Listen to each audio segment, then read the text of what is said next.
In 1961, the Marvel Universe we know today began with the release of Fantastic Four.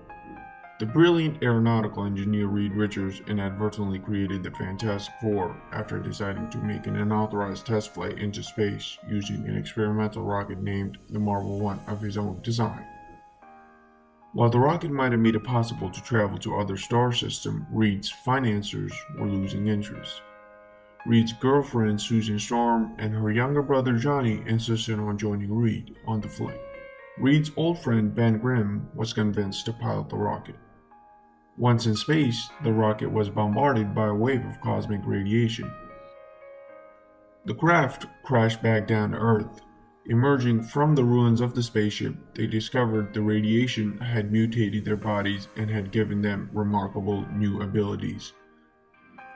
While Sue was able to bend light around her and become invisible, Ben gained incredible strength and durability, but at a cost of a tragic transformation of a muscular orange, rock-like hide, and Reed gained the ability to stretch his body and limbs, leaving Johnny with the ability of becoming engulfed in flames that he could control. All four decided to use their powers to better humanity and founded the Fantastic Four. While the adventures of this cosmically powered family formed the foundation of the Marvel Universe, several other heroes soon emerged, including the size-changing Ant-Man, the monstrous Hulk, and the Norse god of legend known only as Thor.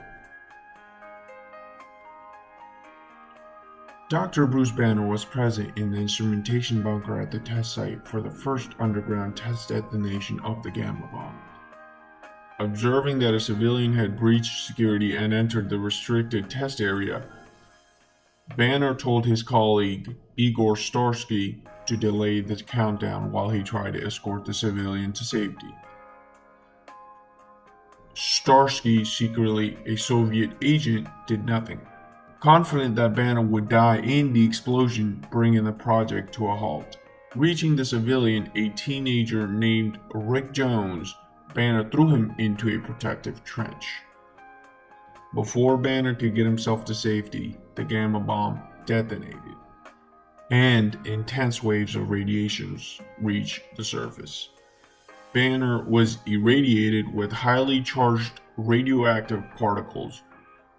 Due to an unknown genetic factor in his body, Banner was not killed by the radiation, which instead caused him to frequently transform into the vastly powerful, green-skinned humanoid monster whom General Ross named the Hulk. Banner changed into the Hulk at sunset and reverted to human form at dawn. Usually the Hulk possessed little of Banner's memory and intelligence and was easily enraged. While the military attempted to contain the Hulk, he thwarted their every attempt. With Rick Jones feeling responsible for Banner becoming the Hulk, he tried to keep him away from the military.